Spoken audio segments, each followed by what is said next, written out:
Welcome back नाज़रीन। Clinic online में दोबारा खुशामदीद। बात हो रही है दर्द के हवाले से, और जिस्म का दर्द और ख़ुसूसन ख़वातीन के जिस्म में दर्द होना तो बहुत ही तकलीफ़ दे बात है। लेकिन सवाल ये पैदा होता है क्यों हो रहा है? क्या वो एक दिन में हुआ है या सालों साल जो हमारी ज़िंदगी का जो तर्ज़ है उसमें शायद कुछ हमसे गलतियाँ तो नहीं हुई हैं? कहीं हमने सही तरीके से अपना ख्याल नहीं रखा हो, ग़िज़ा सही नहीं ली हो, एक्सरसाइज ना की हो, वज़न बढ़ गया हो। ये सारी बातें जानने की कोशिश करेंगे। लेकिन हमारे साथ इस वक्त मौजूद हैं प्रोफेसर डॉक्टर रेहाना शाह साहिबा। कुछ कॉलर्स के सवाल मौजूद हैं, लेकिन एक और मुझसे कहा जा रहा है कि एक और कॉलर है, उसके बाद फिर इज्तिमाई तौर पर जवाब देने की कोशिश करते हैं। साहिबा साहिबा अस्सलाम वालेकुम। वालेकुम सलाम, कैसी हैं आप? ठीक हैं? कैसे हैं? अल्हम्दुलिल्लाह, आपकी दुआएं हैं। डॉक्टर साहब आपकी और जो डॉक्टर साहब आपके साथ बैठी हुई है, मैं बहुत पुरानी आपकी मतलब ताल्लुकात में आपसे गायबाना। अच्छा। बस डॉक्टर साहब एक शिकायत की कि मेरी एक दफ़ा कमर में तकलीफ हुई तो मैं डॉक्टर साहब के पास गई। कौन से डॉक्टर रेहाना के पास? नहीं डॉक्टर साहब, कोई दूसरे ऑर्थोपेडिक थे। अच्छा, किसी और में? मेरे हाथों में भी तकलीफ हुई तो उन्होंने मेरी गर्दन का एक्सरे लिया तो वो कहने लगे कि आपकी 7 में से 5 हड्डियां जो हैं तो खराब हो चुकी हैं और आपको कॉलर पहनना पड़ेगा। पूछा कॉलर कब तक? कहने लगी जी लाइफ टाइम। खैर वो कब तक हो सकता था? तो वो अब ये है कि डॉक्टर साहब मेरे दोनों हाथ सुन होते हैं, मेरी ये जो बीच की 2 हड्डियां इसमें भी बहुत तकलीफ होती है। थोड़ा सा भी काम कर लो तो उन्होंने मुझे टैबलेट दी थी एटकोनेट कि आप ये खाएं तो इससे हड्डी डैमेज होने का खतरा टल जाता है। आपकी उम्र कितनी है? डॉक्टर 50 है। 50 है। आपको तकलीफ क्या है? हाथ में दर्द है? ये है कि मेरी ये गर्दन की ये हड्डियां बहुत दुखती हैं, दोनों हाथ सुन्न होते हैं, ये शोल्डर बिल्कुल दुखते हैं। ठीक है, ठीक और है। ये जिस्म में बड़ा खिंचाव होता है, ऑस्टियोपोरोसिस मुझे है। ठीक है, ठीक है। और शिकायत किससे है आपको? जी, शिकायत किससे थी आपने जो कहा है? डॉक्टर साहब ये कॉलर, ये कंधे जो है ना, इनमें बड़ी तकलीफ होती है। पूरी ये जो मेरा सर्वाइकल प्रॉब्लम है ना। अच्छा, ठीक है, सर्वाइकल मुझे बहुत। ठीक है, बिल्कुल अभी डिस्कस करते हैं। ठीक है जी, बहुत शुक्रिया। मुझे असल में ये कहा जा रहा है, मुझे तो लगता है डॉक्टर साहब कि इस वक्त पूरे पाकिस्तान के दर्द है। वैसे तो हालात वाक़यात ऐसे हैं कि हम सब दर्द का बेहाल हैं किसी ना किसी वजूहात पे। एक और कॉल लेते हैं। मिसेस शाकिर, अस्सलाम वालेकुम। वालेकुम अस्सलाम। आपका प्रोग्राम बहुत ही अच्छा है, अल्लाह मियां आपको कामयाब करे आइंदा भी। आमीन जी, बहुत शुक्रिया जनाब। मसला ये है कि मेरे हस्बैंड हैं, उनकी उम्र तकरीबन 67 है और उनके घुटनों में बहुत शदीद दर्द है। डॉक्टर ने उन्हें TKR बताया है, टोटल नी रिप्लेसमेंट। तो आप बताएं कि किस डॉक्टर से यानी इनका ऑपरेशन कराया जाए और कहाँ पे? आप कहाँ रहती हैं? सदर में रहती हैं। अच्छा, कराची में। ठीक है जी, अभी बात कर लेते हैं। बहुत शुक्रिया। बहुत बहुत शुक्रिया डॉक्टर साहब आपका। नहीं जी, अल्लाह ताला आपके हस्बैंड के जो घुटने हैं वो बेहतर करे। डॉक्टर साहब अब ये बताइए, सबसे पहले सिर्फ कॉल्स अभी भी हैं लेकिन मैं थोड़ी देर के लिए ज़रा कॉल्स नहीं ले रहा हूँ, तो डॉक्टर साहब ये बताइए विटामिन डी और कैल्शियम सोर्स क्या है, हमें कहाँ से मिलते हैं? और बचपन से लेके और 55 क्या 155 तक हम विटामिन डी और कैल्शियम को कैसे ले सकते हैं? देखिए, विटामिन डी और कैल्शियम जो है ना, it's mandatory for your bones, मतलब कंपलसरी है आपकी बोन्स के लिए। जैसा कि आपने खुद बताया था कि इंफ्रास्ट्रक्चर जो होता है ना, जैसे किसी इमारत की तामीर में सरिये की अहमियत होती है ना, वही अहमियत हमारी बॉडी में स्केलेटन की है, हमारी बोन स्केलेटन की। तो जितना अच्छा बोन स्केलेटन होगा उतनी ही हमें प्रॉब्लम्स बोन्स की कम होगी। अच्छा, जहाँ तक सोर्सेज का ताल्लुक है तो एक तो होता है डाइटरी सोर्स। डाइटरी सोर्स में यह है कि जो हमारी ग़िज़ा में जो चीज़ें हैं उसमें ऑफ कोर्स दूध है। अच्छा, इसके अलावा हरे पत्तों वाली जितनी सब्जियां हैं जैसे मेथी, पालक, सलाद, ग्रीन वेजिटेबल्स, लीफी वेजिटेबल्स, वो they are rich source of vitamin D and calcium. इसके अलावा केला, बनाना जो है उसमें भी कैल्शियम भी होता है, फास्फोरस भी होता है, जो कि दोनों आपकी बोन्स के लिए मतलब बहुत ही अच्छे हैं।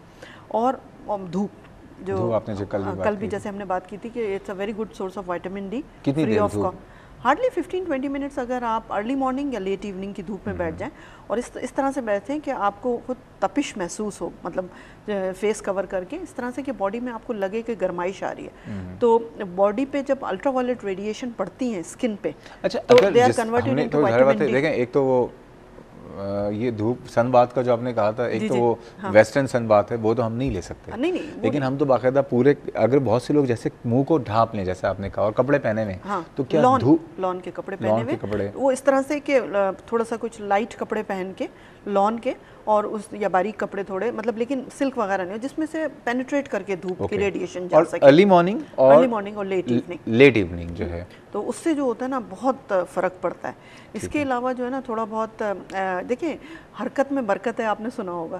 तो जितना आप, और बाज़ लोग क्या करते हैं अपनी मोबिलिटी को बहुत रिस्ट्रिक्ट कर लेते हैं, तो वो एक विशियस साइकिल में फंस जाते हैं कि जितनी आपकी मोबिलिटी कम होगी उतना आपका पेन बढ़ेगा, उतने आपके जॉइंट्स जो है ना वो मतलब उनकी एक्टिविटी कम होने से जो है ना वो जॉइंट्स की मूवमेंट कम हो जाती है और उनमें फिर स्टिफनेस आ जाती है। तो कोशिश करें कि अपने आप को मोबाइल रखें। ऑफ कोर्स पेन अगर है तो बाज़ लोग मैंने देखा वो कहते हैं जी हम पेन किलर्स नहीं लेते, हम बर्दाश्त कर लेते हैं। ठीक है, आप दर्द तो बर्दाश्त कर लेंगे, लेकिन जो आपका जॉइंट डैमेज हो रहा है, क्योंकि आर्थराइटिस में क्या होता है, ऑस्टियोआर्थराइटिस हो, रूमेटॉइड आर्थराइटिस हो या किसी भी किस्म का पेन हो बॉडी में, तो वजह क्या होती है कि पेन इज़ अ सिम्टम, वो एक इंडिकेशन है, एक अलार्मिंग साइन है, मतलब अलार्म है कि भाई वो आपको बता रहा है कि अंदर कोई गड़बड़ चल रही है। जैसे आपकी गाड़ी ख़राब होती है, उसमें से धुआं निकलता है, तो आप फ़ौरन गाड़ी बंद करके और फिर मैकेनिक के पास जाते हैं, दिखाते हैं कि भाई देखिए ये वजह क्या है, धुआं आ रहा है। ये नहीं कि आप उसको चलाते रहते हैं कि कोई बात नहीं मैं बर्दाश्त कर लूँगा। लेकिन इसी तरह अगर आपको किसी भी बॉडी के हिस्से में दर्द है और अगर क्रॉनिक हो रहा है, मतलब जैसे घुटनों का दर्द है, लोग क्या करते हैं कि लंबे अरसे तक दर्द होता है, मालिश करा ली या थोड़ा बहुत जो है ना वो छोटी मोटी एक्सरसाइज कर ली, फाइनली फिर जब वो एक्सरे करवाते हैं तो पता चलता है कि वो तो 2nd degree 3rd degree osteoarthritis पे पहुंच चुका है। फिर जैसा कि अभी एक कॉलर ने बताया कि फिर वो फाइनल जो लास्ट रिजॉर्ट होता है वो TKR होता है, टोटल नी रिप्लेसमेंट। लेकिन उससे पहले का जो स्टेप होता है उसमें ऑस्टियोपोरोसिस सबसे बड़ी वजह। पहले मैं आना चाहूँगा, जैसे कि सादिया ने कहा, मैं उस एज ग्रुप से, अब नौजवान लड़कियाँ हमारी यहाँ, उनको क्या एक डाइट कॉन्शियस हो जाती हैं, डाइटिंग करती हैं, दुबली पतली नज़र आएँ, ठीक है, उस चक्कर में दूध केला तो दूर की बात है, नॉर्मल खाना नहीं खा रही होती हैं। जैसे कि सादिया की उम्र 25 साल है और उनको विटामिन डी की कमी भी है, कैल्शियम की कमी, ऑल्दो उनका वेट कम नहीं है, ठीक है, 60 है इस वक्त और 5.2 उनकी हाइट है। What do you think what happened with the Sadia? नहीं, मेरा ख्याल है कि इनका life style, I am not very sure, लेकिन मैं जो गेस कर रही हूँ कि इस एज पे अगर इनको ये भी प्रॉब्लम है कि ये बताती हैं कि मुझे दर्द है और तो मेरे हिसाब से विटामिन डी की भी कमी है, तो आई थिंक लाइफ स्टाइल, दोनों हाथ सुन हो जाते हैं, आधा सर सुन हो जाता है, तो ये चीज़ जो है ना इसके लिए इनको ये है कि बेसिकली अपने तो ज़ाहिर एक्सरे करा लें, और अगर दोनों हाथ ये बता रही हैं सुने तो इसमें सर्वाइकल प्रॉब्लम भी हो सकता है और बायलैटरल यानी दोनों तरफ का ये विटामिन डी और कैल्शियम की कमी भी आई, हाँ, कार्पल टनल भी हो सकता है दोनों हाथों का। और विटामिन डी और कैल्शियम की कमी वो जो इन्होंने बताया ना कि वो पी रही हैं तोड़ के, तो दैट्स नॉट रिकमेंडेड, वो सही तरीका नहीं है। मैं इनको ये कहूँगी कि वो इंजेक्शन पे आ जाएं, इंट्राग्लूटियल इंट्रामस्कुलर इंजेक्शन लगवा लें, 600,000 का एक एम्प्यूल आता है। डाइट से कंप्लीट नहीं हो सकेगी? डाइट से हो सकता है, डाइट से हो सकता है, लेकिन अगर ये बिल्कुल फॉलो करें, क्या बताएं, जो मैंने आपको अभी रिजीम बताई ना कि रिलीजियसली जिसको कहते हैं ना, 1 गिलास दूध तो इन्होंने मस्ट लेना है, चाहे ये खाना नहीं खाएं, लंच स्किप कर दें। नहीं, लेकिन दूध से मोटे नहीं होते। अगर आप 1 प्लेट बिरयानी साथ खा रहे हैं तो डेफिनेटली आप लंच स्किप कर दें ना अपना, या आप रात के खाने के साथ जो है बिल्कुल लाइट रात का खाना लेके मलाई हटा दें दूध की, हाँ, या स्किम मिल्क ले लें, स्किम मिल्क ले लें। उसके बाद सेकंड स्टेज पे आ जाता है, अगर डाइट से नहीं हो रहा फिर टैबलेट्स आ जाती हैं, कैल्शियम की, विटामिन डी की बहुत अच्छी टैबलेट्स इस वक्त अवेलेबल हैं। थर्ड स्टेज जो अभी हमने बताया कि इंजेक्टेबल पे है, कि उसमें फिर ये होता है कि इंजेक्शंस वगैरह, विटामिन डी के भी इंजेक्शन आते हैं, और थोड़ी ज़रा जो ऑस्टियोपोरोटिक औरतें होती हैं उनके लिए फिर कैल्शियम की ड्रिप्स वगैरह भी आती हैं। अच्छा, अब एक काम करते हैं कि साइमा साहिबा का सवाल तो ऑस्टियोपोरोसिस का, उससे पहले हमारे साथ एक कॉलर है, हसीना साहिबा लाइन पर मौजूद हैं। आई एम सॉरी जी हसीना साहिबा, एनीवेज अब ये बताइए ऑस्टियोपोरोसिस, अच्छा साहिवाल से हैं सुमेरा साहिबा, वो भी बहुत देर से लाइन पे हैं, इजाज़त है आपकी? जी जी सुमेरा साहिबा, अस्सलाम वालेकुम। वालेकुम अस्सलाम, कैसे हैं डॉक्टर साहब? मैं बिल्कुल ठीक हूँ, बहुत माजरत, असल में कॉलें बहुत ज़्यादा थी बैक टू बैक, तो हमने कहा पहले डिस्कस कर लें फिर आपकी कॉल लेते हैं। जी कोई बात नहीं।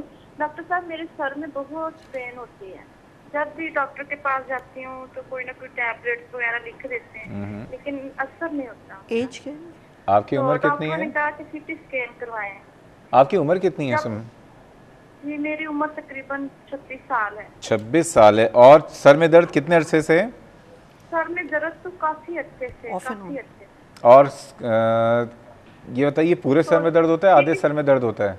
नहीं, ये जो दिमाग है ना, दिमाग वाली जगह पे हाँ बहुत ज्यादा दर्द होती है। तो उधर जब सीटी स्कैन करवाया तो उन्होंने बताया कि आपकी जो नाड़ें हैं ना अंदर वाली वेन्स वो सिकुड़ गई हैं। क्या सिकुड़ गए? वेन्स जो अंदर वाली ना वो सिकुड़ गई हैं।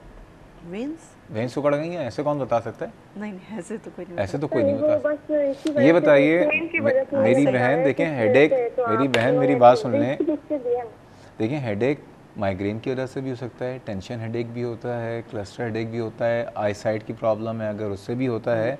ये बताइए आपको ये एक महीने में कितनी दफ़ा दर्द होता है?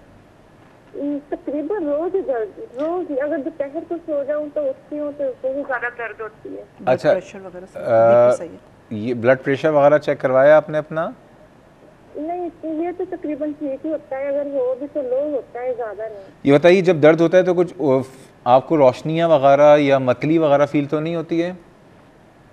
जी बिल्कुल, दिल घबराता है तो जी कभी बहुत ज्यादा घबराहट होती है। नहीं, रोशनियाँ तो नजर नहीं आती हैं, रोशनी से घबराहट तो नहीं होती, आवाज़ों से घबराहट तो नहीं होती? बस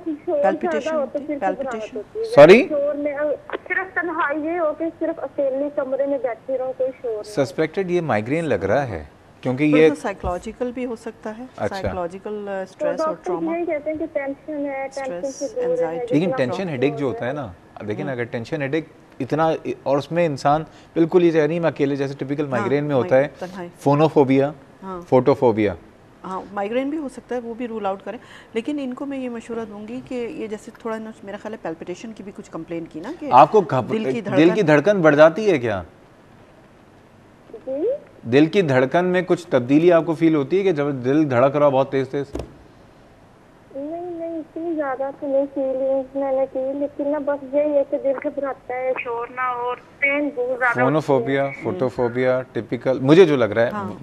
हाँ नहीं, हो सकता है माइग्रेन, इसको माइग्रेन को रूल आउट करा लें, और आई थिंक ये किसी अच्छे फिजिशियन को डेफिनेटली आप भी कीजिए। सुमेरा सस्पेक्टेड यही है कि ये, क्योंकि माइग्रेन यंग एज में बहुत ज़्यादा कॉमन है, कि आप माइग्रेन को रूल आउट करा लें फिजिशियन को दिखा के, और उसमें और उसकी बड़ी अच्छी दवाइयाँ, वो ज़रूरी नहीं कि सिर्फ दर्द में ली जाएं, वो दर्द जिस ज़माने में ना हो तभी वो दवा लें, तो आपका दर्द सही हो जाएगा। ठीक है नाज़रीन, बात हो रही है दर्द के हवाले से, चाहेंगे कि आपके दर्द की वजूहात ढूंढें, और अब हम बात करेंगे जो सर्वाइकल प्रॉब्लम्स जो चल रही हैं ख़वातीन के अंदर वो क्यों होती हैं, और सर्वाइकल स्पॉन्डिलाइसिस हो या ऑस्टियोपोरोसिस हो, तो दोनों में क्या करना चाहिए। लेकिन वक्त तो एक छोटे से ब्रेक का, हमारे साथ रहिएगा।